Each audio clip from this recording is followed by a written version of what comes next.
कि अब आगे 5वीं बार जब बीएसपी के नेतृत्व में सरकार बनेगी तो मेरी पूरी ताकत अब ये उत्तर प्रदेश की जो तस्वीर है उसको बदलने में लगेगी। तो पूरा देश ये कहे, पूरा दुनिया ये कहे शासन हो तो बीएसपी की, बच्चा बच्चा ये कहे कि बहुजन समाज पार्टी की मुखिया ने तो उत्तर प्रदेश की तस्वीर बदल दिया है। तो मेरी पूरी ताकत उत्तर प्रदेश की तस्वीर बदलने में लगेगी।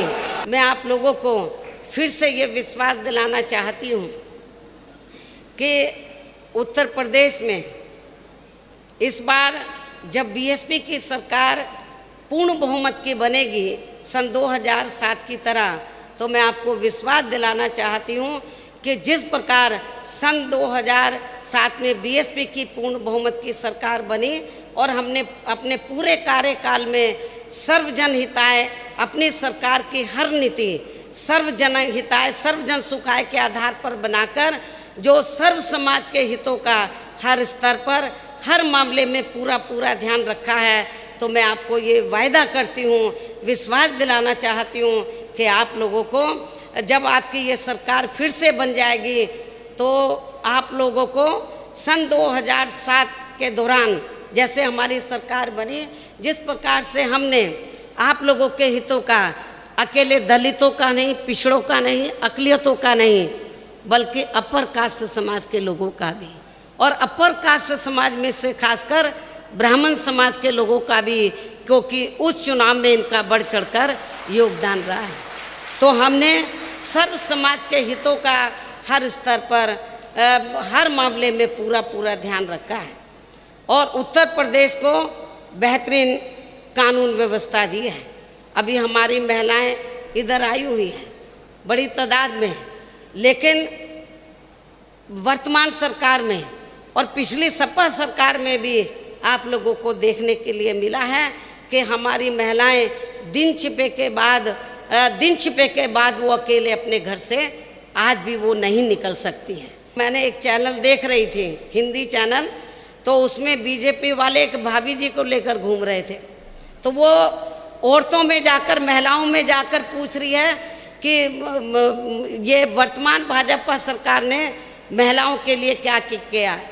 वो प्रायोजित तरीके से वो महिलाएं चयनित कर लेती है, उनसे फिर वो अपने पक्ष में सरकार वो हवा बनाती है। तो ये भी आप लोग देख रहे हैं। तो बिहार के तर्ज पर ये कर रहे हैं। अभी पता नहीं एक नहीं कितनी भाभीयों को लेकर ये घूम ले। अब महिलाएं इनके चक्कर में जल्दी से आने वाली नहीं है, इनके बहकावे में जल्दी से आने वाली नहीं है। और इसके साथ ही मैं मीडिया बंधुओं को और आप सभी लोगों को ये विश्वास दिलाना चाहती हूँ कि मेरी पूर्व की रही चारों सरकारों में खास तौर से दलित, आदिवासी एवं अन्य पिछड़े वर्ग में जो समय समय पर संत गुरु और महापुरुष हुए, किसी जाति और धर्म के खिलाफ नहीं थे।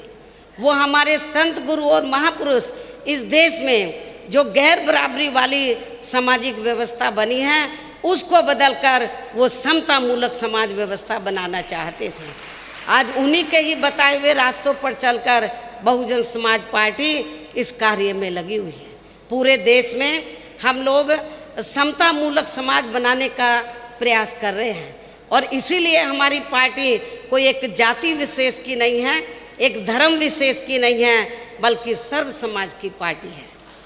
ये सर्व समाज की पार्टी है। मैंने अपनी चारों बार की रही सरकारों में उनके आदर सम्मान में, तो दिल्ली के नज़दीक नोएडा में और उत्तर प्रदेश की राजधानी लखनऊ में तो जो जरूरी थे वो हमने स्मारक, संग्रहालय, पार्क व मूर्तियाँ आदि स्थापित की। ये आप लोगों को मालूम है। और जो हमें काम करना था हमने अपनी पिछली चारों रही सरकारों में पूरा कर दिया उनके मान और सम्मान में। अब हमें कोई नया, फिर से हमें कोई नया स्मारक या पार्क या उनकी मूर्तियाँ आदि फिर से लगाने की जरूरत नहीं पड़ेगी। जितना मुझे काम करना था मैंने थोक के भाव कर दिया, कई गुना ज़्यादा आदर सम्मान देकर उनको कर दिया। अब तो जब आगे सरकार बनेगी केवल उनके रख रखाव का ध्यान रखा जाएगा। कहने का तात्पर्य यह है कि अब आगे 5वीं बार जब बीएसपी के नेतृत्व में सरकार बनेगी तो मेरी पूरी ताकत अब ये स्मारक, संग्रहालय, मूर्ति या पार्क आदि बनाने पर नहीं लगेगी, बल्कि मेरी पूरी ताकत उत्तर प्रदेश की जो तस्वीर है उसको बदलने में लगेगी। तो पूरा देश ये कहे, पूरा दुनिया ये कहे कि शासन हो तो बीएसपी की तरह शासन होना चाहिए। बच्चा बच्चा ये कहे कि बहुजन समाज पार्टी की मुखिया ने तो उत्तर प्रदेश की तस्वीर बदल दिया है, तो मेरी पूरी ताकत उत्तर प्रदेश की तस्वीर बदलने में लगेगी। लेकिन यहाँ मैं सभी धर्मों के लोगों को ये भी विश्वास दिलाना चाहती हूँ, यदि कुछ धर्म के लोग ये चाहते हैं कि उनके भी संतों गुरुओं को आदर सम्मान मिले, तो उनको भी मैं विश्वास दिलाना चाहती हूँ। तो उनकी धार्मिक भावनाओं का खास तौर से हम लोग सम्मान करते हुए उनको भी पूरा पूरा आदर सम्मान दिया जाएगा, ये भी मैं उनको विश्वास दिलाना चाहती हूँ।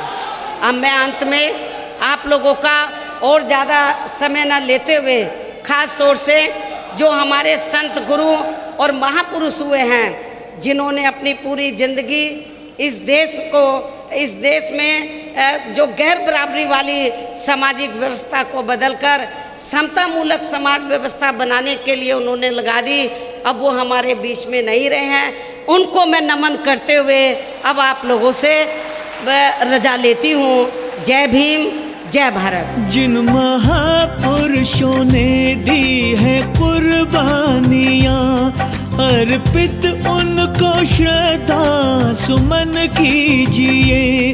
असल में आपको आजादी दी भीम ने, भीम का पूरा बहुजन मिशन कीजिए। फिर बनेगा ये भारत चमन साथियों, इसकी रहबर है माया बहन।